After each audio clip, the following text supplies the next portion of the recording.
Diciamo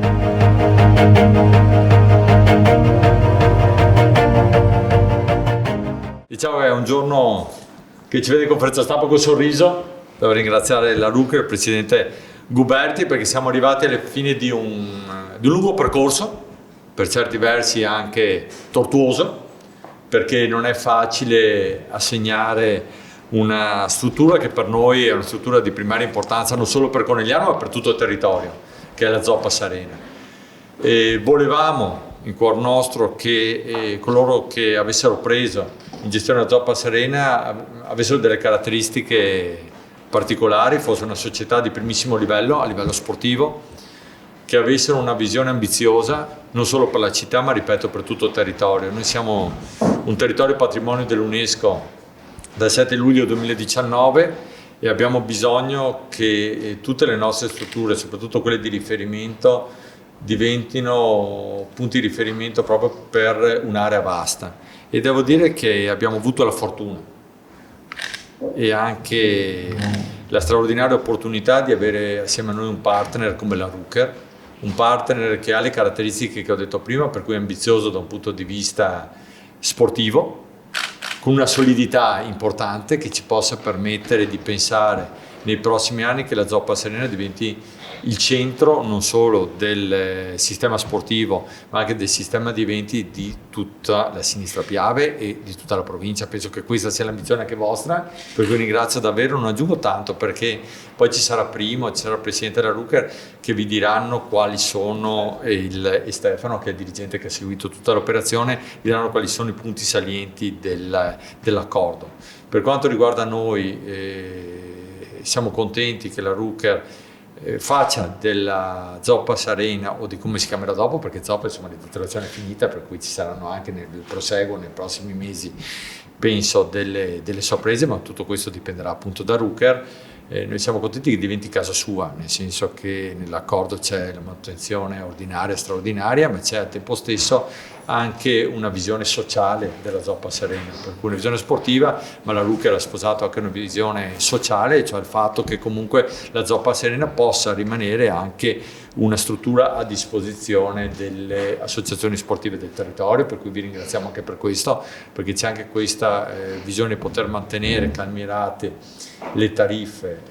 per chi opera, ripeto, a livello sportivo sul territorio, per cui siamo veramente contenti oggi, perché era difficile arrivare a questo punto, non era facile né per noi né per loro, e trovare l'area dell'accordo è sempre difficile. L'area dell'accordo è stata trovata, abbiamo fatto sicuramente mezzo passo indietro noi, un passo indietro la Rucker, per cui è stato difficile per tutti, però oggi siamo contenti di essere qua. Bene, io ringrazio intanto il sindaco e tutto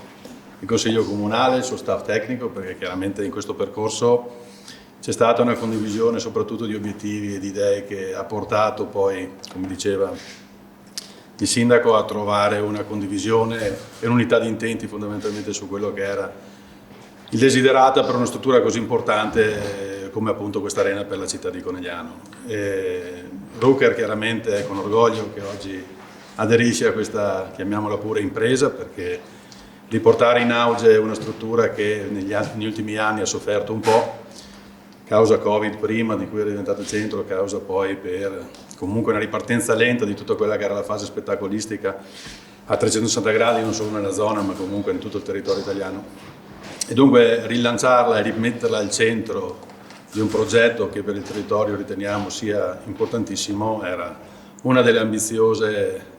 desiderate appunto che questa società Rucker col sindaco e la sua giunta aveva. L'obiettivo sportivo per noi è importante e la dimensione dell'arena ci permette di poter anche dal punto di vista sportivo programmare una crescita per la nostra società, ambire a palcoscenici nazionali più importanti ancora di quello che già vestiamo oggi e ci vede partecipare oggi nel campionato di Serie B nazionale. Abbiamo già visto l'anno scorso che la presenza della nostra società, la Rucker, può calamitare sicuramente attenzione e sicuramente interesse da parte di più persone interessate anche fuori dal territorio colegnanese san bendamianese, e questo ci permette di mettere chiaramente la Rucker, visto anche la posizione l'arena, vista la posizione logistica appunto della struttura, in un arco perfetto che si disegna tra Bassano e Pordenone e Portogruaro, al centro di un'attività di sviluppo che stiamo pianificando già da mesi, con partner specializzati appunto nella gestione di eventi, di spettacoli, piuttosto che ad altre iniziative che saranno presentate sicuramente nelle prossime settimane. Alla nominazione ci stiamo lavorando perché crediamo che anche una svolta in questi termini possa essere un giusto passo da fare, chiaramente in un cambio di direzione dopo tanti anni. Stiamo valutando partner importanti e dunque anche qui a breve penso che ci sarà una comunicazione in merito anche a quella che sarà la nuova nominazione.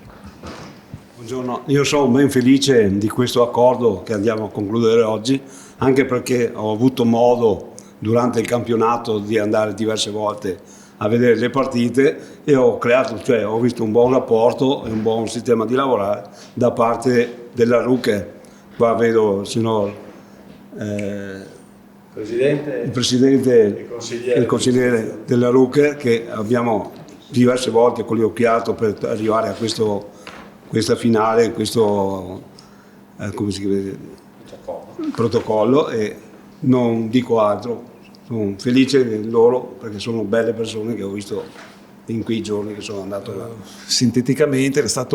era nei pensieri dell'amministrazione, di questa amministrazione, già dall'insediamento al termine del precedente contratto di concessione scaduto nel 2018. L'impianto, ricordo, era stato messo in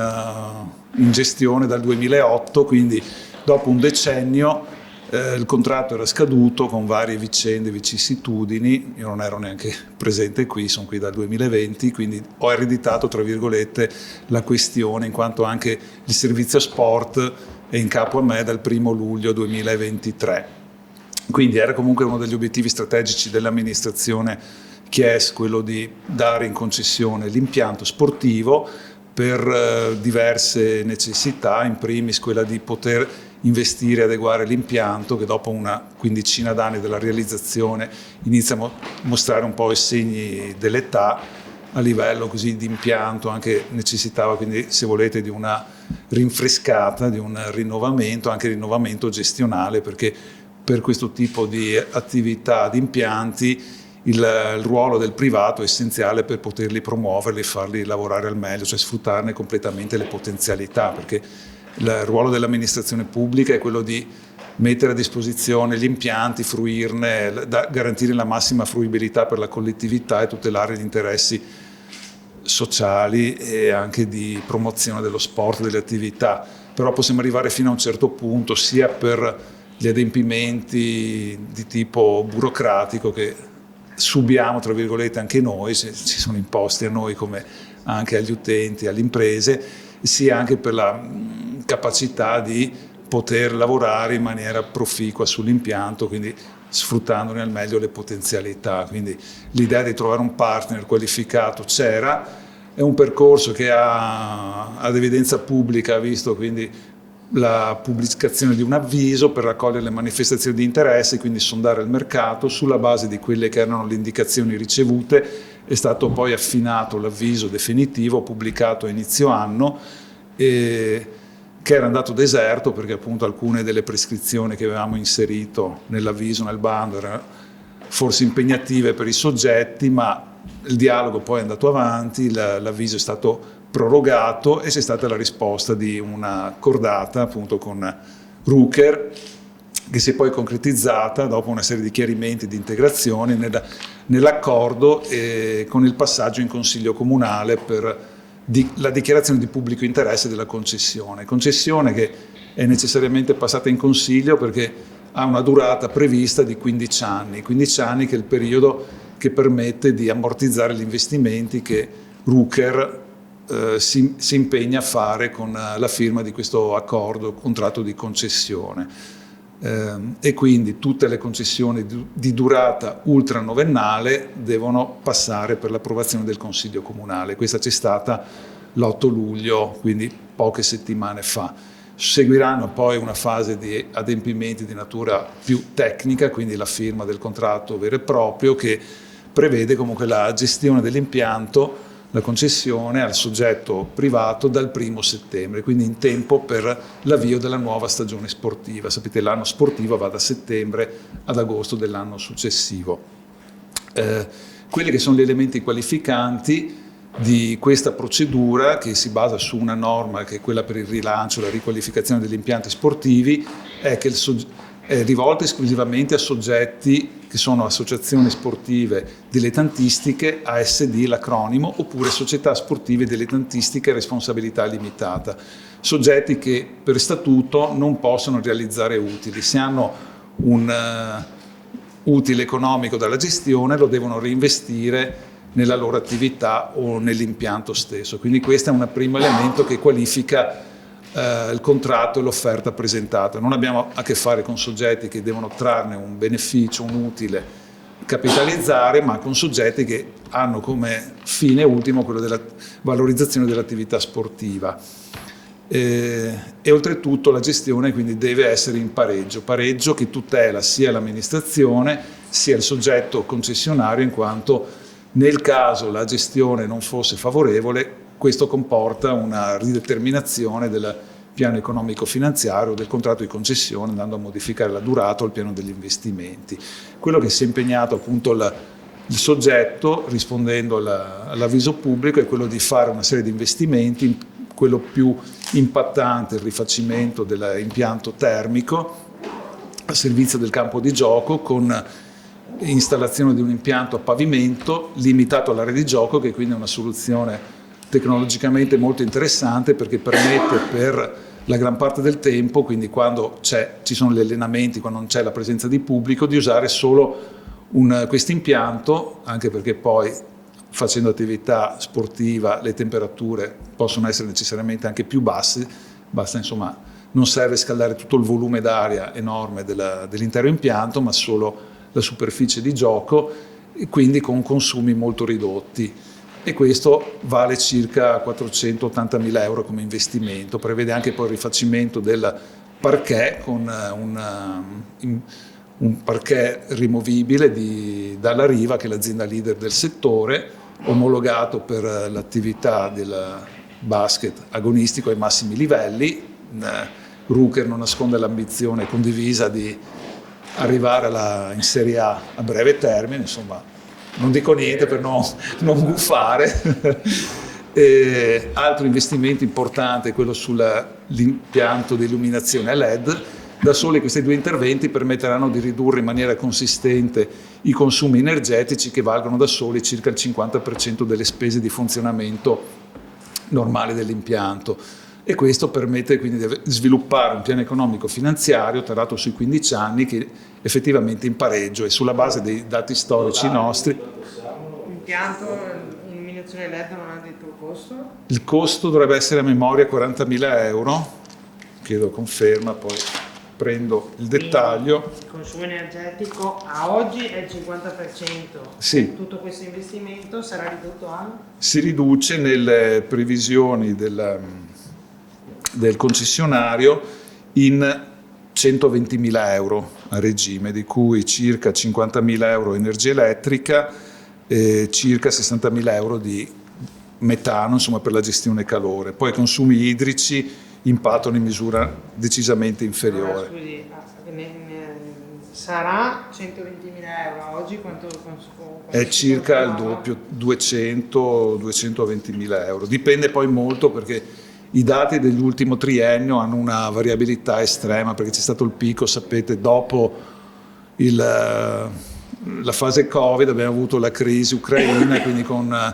un raddoppio, triplicamento del costo del kilowattora, aumento della ridotto quasi della metà, insomma. Poi soprattutto, noi come amministrazione siamo obbligati a acquisire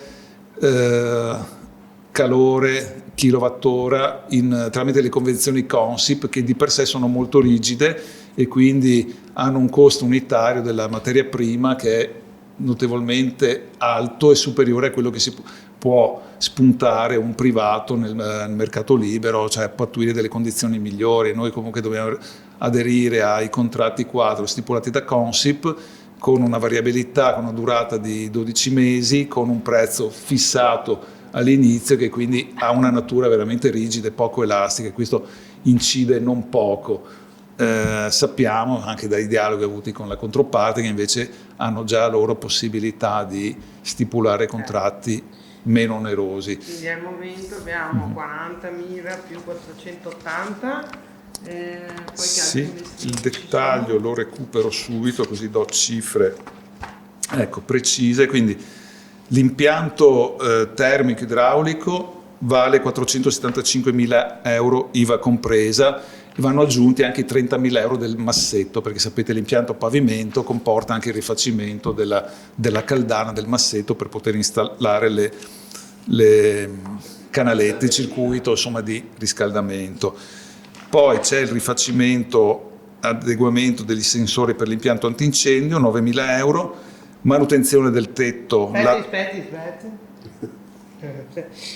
Sì, dopo magari condividiamo i dati per... Meglio scrivere. Sì. Ok. Allora, sensori per impianto antincendio 9.000 euro, manutenzione del tetto lato nord è una riparazione di una infiltrazione, 25.000 euro, scale fisse per l'accesso ai vani tecnici lato ovest, 10.000 euro, allestimento del locale infermeria sempre lato ovest, 19.000 euro. E questi erano gli investimenti minimi previsti nel nostro avviso pubblico, cioè la verifica e adeguamento dell'impianto termico e questi interventi qui, quindi sensore antincendio, manutenzione del tetto, le scale fisse e l'infermeria. Proposte innovative che quindi Ruker si è impegnata a fare, che non erano previste dal nostro avviso, ma che hanno contribuito a premiare e valorizzare la loro offerta, che peraltro era anche l'unica, c'è da dire. Quindi il nuovo campo da gioco rimovibile in legno omologato per 85.000 euro, l'impianto di illuminazione del campo a LED 40.000 euro, l'impianto audio 40.000 euro, il ripristino degli impianti elettrici per 40.000 euro, tinteggiatura della parete lato opposto alla curva 30.000 euro, tinteggiatura dell'entrata delle scale del pubblico 40.000 euro e infine maxi schermo ad alta risoluzione 50.000 euro. Allora il grosso di questi investimenti... Sì, che verrebbe però sostituito da un maxi schermo a LED molto più funzionale. Difatti è un settore dove poi questi investimenti hanno un'obsolescenza molto rapida, molto veloce, per cui l'impianto audio del 2008 adesso è veramente poco funzionale. Se avete presente c'è un gran rimbombo, così come gli schermi, tabelloni, segnapunti, quindi sono tutti investimenti che anche in un'ottica di utilizzo ordinario, non solo legato ad eventi, assemblei, incontri societari, comunque erano doverosi. Per quello anche era un obiettivo primario dell'amministrazione, quello di dare in gestione l'impianto per poter fare questi investimenti. Anche se voi sapeste cosa comporta per noi fare un acquisto, una procedura di acquisizione, di manutenzione, sostituzione, è lavoro di mesi, perché abbiamo degli obblighi, appunto andare sul MEPA, avere più preventivi, certificazioni. Il costo di solito sono molto più alti proprio perché c'è tutta una serie di adempimenti tecnico-amministrativi molto più impattanti. Investimenti che per cubano complessivamente 894.000 euro, 700.000 vengono realizzati entro i primi 12-24 mesi dall'affidamento della gestione tramite un ricorso a un mutuo da parte del concessionario. Gli altri 200.000 euro sono realizzati con cadenza grossomodo biennale e finanziati con i proventi della gestione annua. Quindi questo è il piano di investimenti, vale circa 900.000 euro, vengono ammortizzati nel periodo di concessione previsto di 15 anni. Il soggetto ha presentato un piano economico finanziario che è stato validato, ha i numeri in linea con quelle che sono le nostre stime e valutazioni sulla base della gestione pregressa e dei benefici che possono spuntare loro, sia per abbattendo da subito i costi energetici e ottimizzando la gestione. Le tariffe saranno quelle per eventi, utilizzi diciamo così liberi, non sportivi, stabilite in regime di mercato del concessionario, mentre per le tariffe alle associazioni sportive situate nel territorio comunale di Conegliano verranno mantenute per quest'anno quelle stabilite dall'amministrazione, poi le altre verranno concordate, perché anche quello appunto è il fine di promuovere l'utilizzo sociale, promuovere l'attività sportiva per il territorio, per le nostre tante associazioni. Perché il piano economico va bene, gli investimenti vanno bene, ci vogliono, perché il passaggio in Consiglio Comunale, tra l'altro è stato un passaggio molto lineare, tutti i consiglieri hanno apprezzato la posizione della Rucker, sia maggioranza che opposizione. Questo per noi era importante perché è al di sopra di ogni sospetto l'ambizione che ha la Rucker, eccetera. Però la cosa che a noi interessa di più, e ci premerei a dirlo, è proprio che la Zoppa Serena torni a vivere, cioè torni ad essere punto di riferimento di tutto il territorio sovracomunale, perché poi l'ambizione non è di avere una società coniglianese, che non lo è una società di tutto il territorio, che fa bene di tutto il territorio e che porterà indotto a tutto il territorio. Questa è la dimensione che vuole avere Conegliano, questa è la dimensione che vuole avere la Rucker, e penso che questa sia la cosa più bella che possiamo portare, perché poi i loro sponsor arrivano da tutto il territorio, non sicuramente solo a Conegliano.